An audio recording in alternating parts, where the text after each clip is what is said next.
E ele diz: Deus me fará justiça.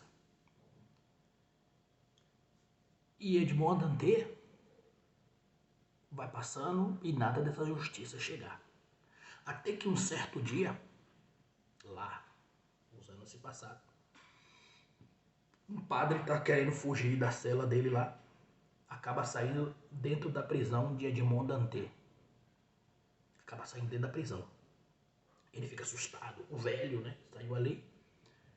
E o velho pensa que saiu para fora da prisão, mas ele saiu dentro da cela de Edmond Dantès. E dali para frente, ele começa a criar uma amizade com o velho, porque ele não tinha visto ninguém, nem o velho vê ninguém, nem ele vê ninguém há muitos anos. A não ser no dia da surra, é que ele vê pessoas e tem comunicação com pessoas. Então, o que é aquela prisão de Edmond Dantès? Aquela prisão, aquelas masmorras. É esse mundo a qual eu e você vive. Tá ali, a caverna.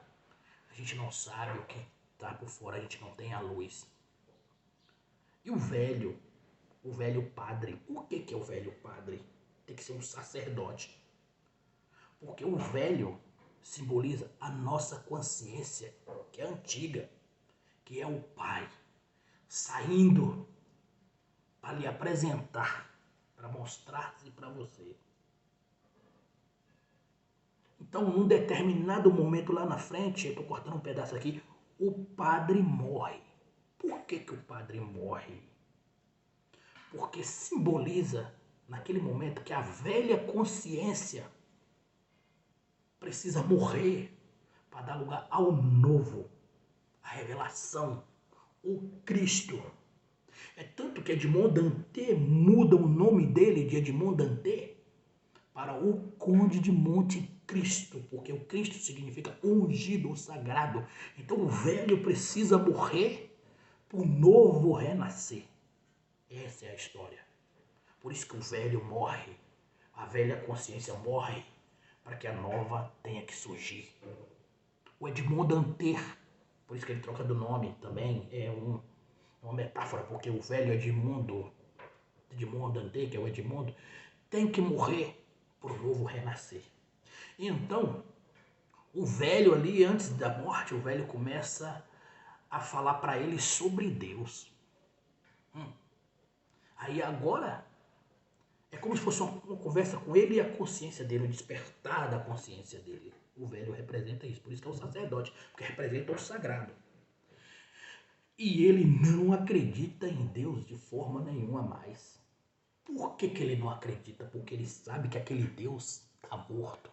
Aquele Deus é morto. O Deus que ele aprendeu antes de ir para a prisão, que ele foi batizado no catolicismo, nas religiões, nas crenças.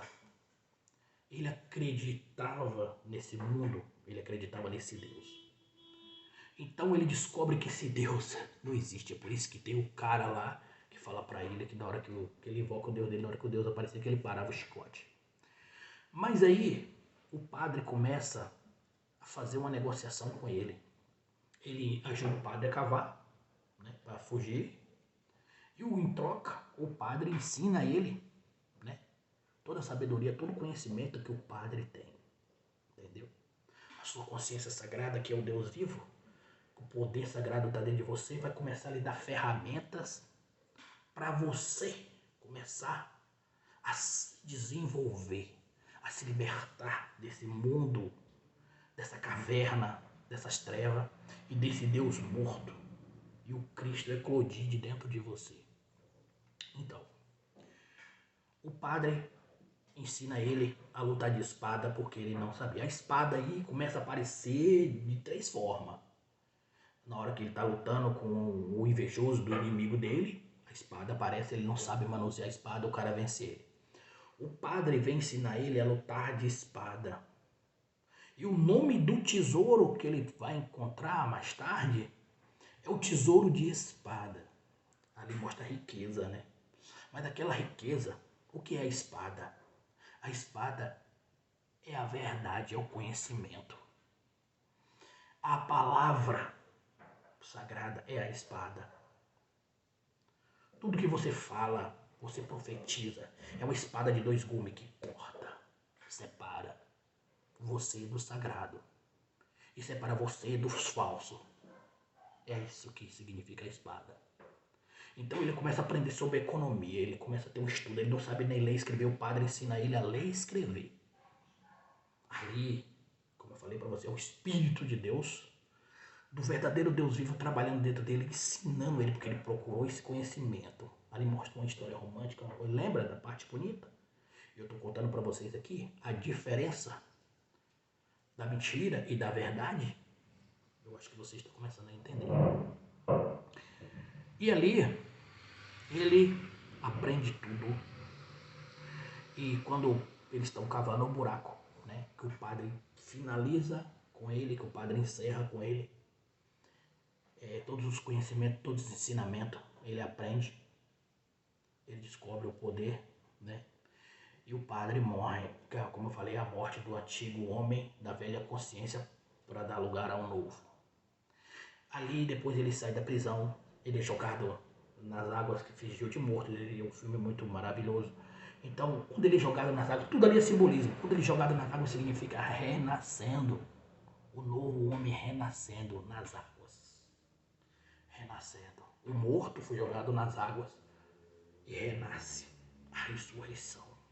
É bem diferente, o filme é espiritual. Quem fez aquele filme sabia exatamente o que estava fazendo. É a mesma coisa do filme O Poço. O Poço, quem não entende, é um filme espiritual também. Tá na Netflix, é um filme espiritual. Só quem bate os olhos é que vai entender o significado dali, né? A prisão mental, onde o cara descobre o segredo e se torna grandioso no final. O filme parece feio, perturbador, mas é um filme espiritual. Então o Edmond sai dali e ele vai ao encontro do tesouro dele. Ele vai para a ilha. Por que ele vai para uma ilha? Porque significa a mesma passagem de João na ilha de Patmos. João Evangelista na ilha de Patmos, lá em Apocalipse. Tem o mesmo significado. Ele está dentro, ele está voltado para dentro dele, ele está voltado para dentro de si, para encontrar o tesouro dele. E depois que ele encontra o tesouro, porque ele precisa se vingar daquelas pessoas. Está escrito, a vingança pertence a Deus. Então, ali ele vai em busca desse tesouro. Ele consegue o tesouro, muita riqueza, muita riqueza. E ele muda de nome, ele muda-se de Edmond Dantès para o Conde de Monte Cristo. E ele recebe o conselho do ajudante dele. Então, aquele conselheiro que é o ajudante dele ali, é como se fosse um anjo, a mente, mandando mensagem na mente dele, para que ele não se desvie do caminho que foi preparado para ele, porque Satanás está rodeando ele a todo momento para ele fazer coisa errada, sair do caminho da doutrinação que ele está recebendo. Então ele vai atrás da amada dele e do filho dele, que ele não sabia que tinha. O filho dele ali que ele não sabia que tinha é o desejo, é o Salvador, simboliza o Salvador, o Cristo também. Então a mulher dele é o primeiro amor dele, se liga, primeiro amor, que é ele voltado para Deus, representado na mulher, na paixão da mulher. E os inimigos, ele precisa ser vingado dos inimigos, ele precisa combater os inimigos, colocar os inimigos. Ele doutrinou os 5 sentidos dele, os ouvidos, os olhos, o nariz e a boca. Por quê? Você tem que estar doutrinado 100% nisso. Porque os ouvidos são, antes de tudo, os ouvidos é a porta de entrada de tudo que é bom e de tudo que é ruim. Por isso que lá na Bíblia, Pedro é relatado cortando a orelha do soldado. Por isso que lá na Bíblia, Jesus colocou Pedro como: Pedro, o que tu ligares no céu tá ligado na terra. O que tu desligares no céu tá desligado na terra. Por que ele falou isso? E disto é a pedra fundamental da igreja. Lembra a igreja, o templo? Não está falando do templo de pedra.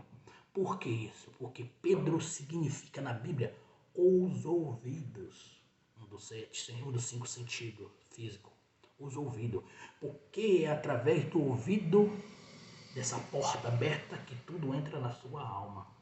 Tudo acessa o seu reino. E se essa porta não estiver selada, não estiver disciplinada, Tudo que não presta vai lhe entrar, ele vai lhe contaminar, sabe?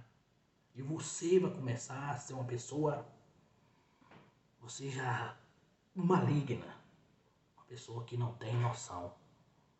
Então, se você disciplina esses 5 sentidos, que é ouvido, olho, boca e nariz, né? E as mãos, que as mãos também é significado, tudo ali é importante. Então você tem que se disciplinar, você tem que estar disciplinado. É uma disciplina espiritual. E os 7 chakras, que está tudo alinhado, né? Com essa disciplina que é muito longa. E as escrituras sagradas, no seu contexto em geral, é disso que ela está falando. Ela não está falando de uma idolatria, está falando dessa parte espiritual que eu acabei de dizer aqui. Os 12 discípulos simbolizam os 5 sentidos, né? Lembra?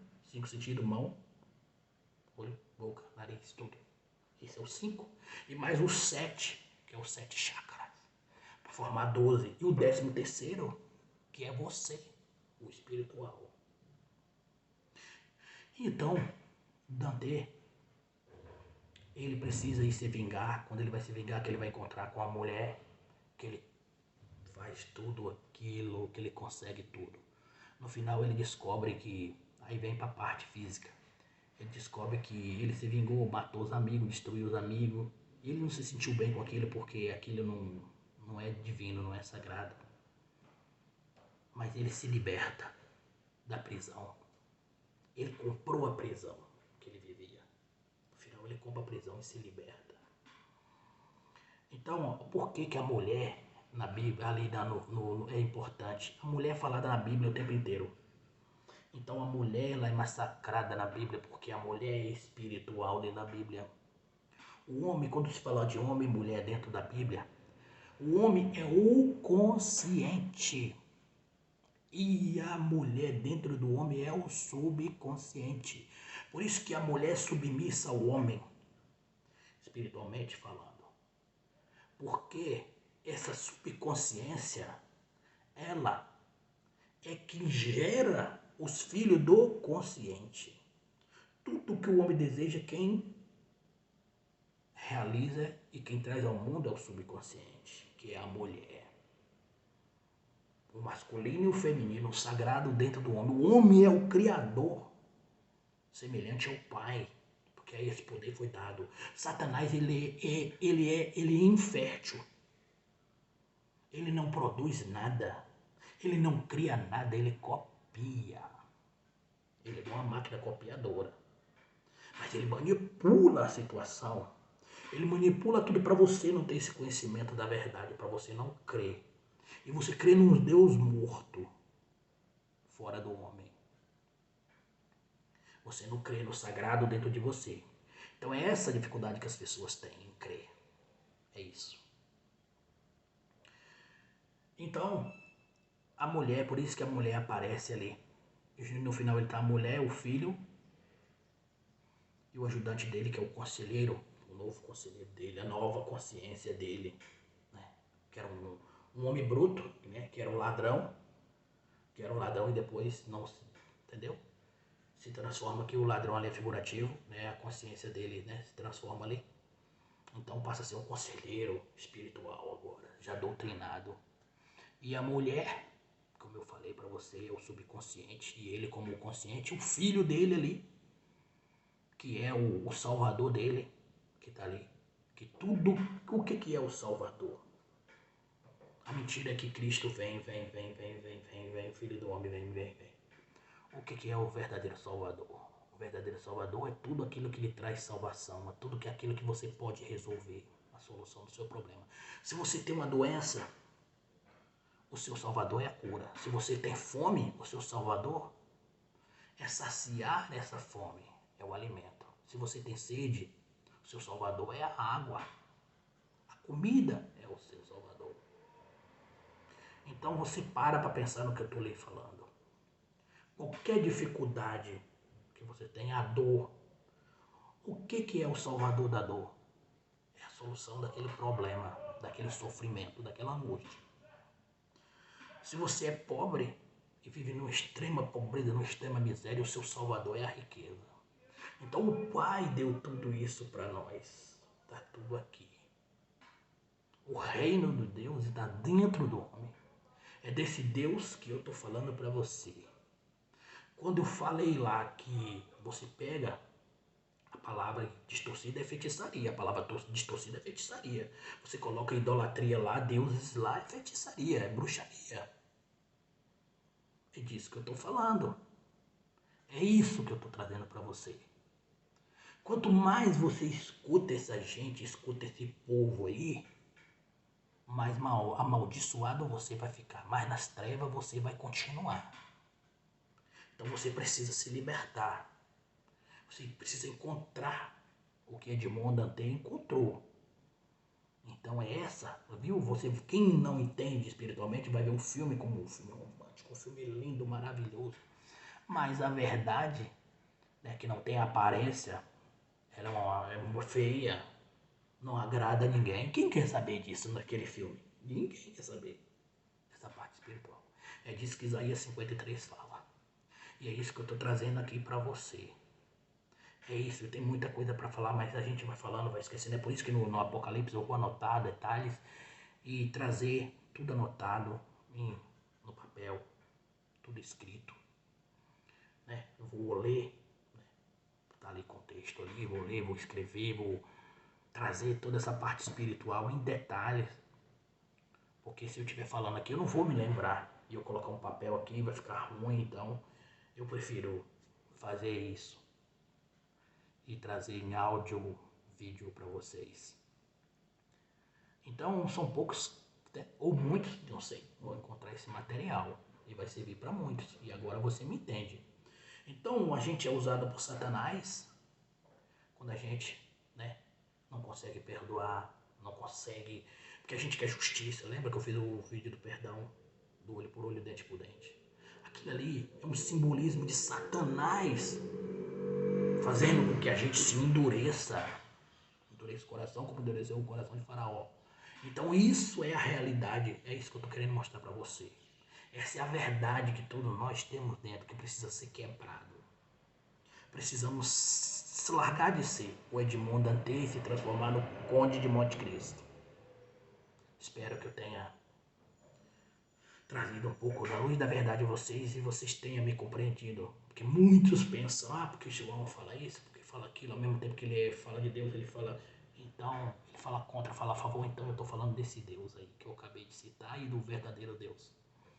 Então existem dois poderes aí, dois poderes brigando. E você agora tem que decidir em qual lado você vai ficar. O que você quer aprender, o que você quer ver. Essa é a verdade, não há outra. Conhecereis a verdade e ela vos libertará. Então as escrituras elas são sagradas sim, são verdadeiras. Mas ela, ao contrário, é feitiçaria. É magia negra, para lhe enganar. Lembra que eu contei a história aqui de Edmond Dantès? Você vê o lado bonito, mas o lado que é o outro lado feio, que não tem aparência, ninguém está interessado. Obrigado a todos. E o próximo vídeo aqui, vou começar com o Apocalipse, que eu já estou trabalhando e preparando isso. Obrigado a todos.